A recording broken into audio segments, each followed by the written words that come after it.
বাংলাদেশের সনাতন জাগরণ মঞ্চের অন্যতম মুখ সন্ন্যাসী চিন্ময় কৃষ্ণ দাস ব্রহ্মচারীকে অন্যায়ভাবে গ্রেফতারের প্রতিবাদে আগেই এই কর্মসূচির কথা জানিয়েছিল গেরুয়া শিবির। পূর্ব নির্ধারিত কর্মসূচি অনুযায়ী বিধানসভা থেকে বাংলাদেশ হাই কমিশনারের অফিস ঘেরাও করতে গেলেন বিরোধী দলনেতা শুভেন্দু অধিকারী সহ বিজেপি বিধায়করা।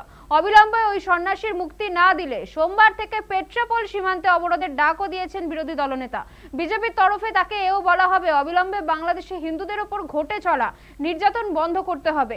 বিষয়টি নিয়ে কেন্দ্রকেও জানিয়েছেন বিরোধী দলনেতা। কোটা বিরোধী আন্দোলনের জেরে চলতি বছরের এপ্রিল থেকে অস্থির পরিস্থিতি তৈরি হয়েছে বাংলাদেশে।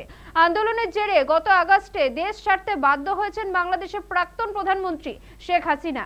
এরপরই বাংলাদেশে গঠিত হয় ইউনিসের নেতৃত্বাধীন অন্তর্বর্তী সরকার। সেই সরকারের বিরুদ্ধে সেদেশের হিন্দুদের ওপর অত্যাচারের অভিযোগ উঠেছে। সম্প্রতি বাংলাদেশের সনাতন জাগরণ মঞ্চের অন্যতম মুখ সন্ন্যাসী চিন্ময় কৃষ্ণ দাস ব্রহ্মচারীকে গ্রেফতার করেছে ইউনিসের সরকার। এরপর থেকে বিভিন্ন মহল থেকে বাংলাদেশের সরকারের প্রতি হিন্দুদের ওপর অত্যাচারের জোরালো অভিযোগ সামনে এসেছে। বাংলাদেশ হাই কমিশনারের অফিসে যাওয়ার জন্য আগেই অনুমতি দিয়েছেন শুভেন্দুরা। 7 থেকে 8 জনের প্রতিনিধি দল সেখানে রওনা দেন।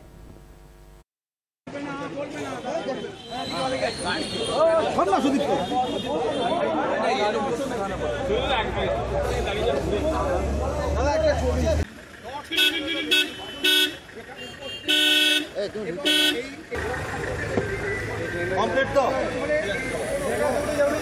চলো, এই ওঠো, এই উঠে যাও, উঠে যাও না, সামনে চলে যাও। হ্যাঁ একদম। কোথায়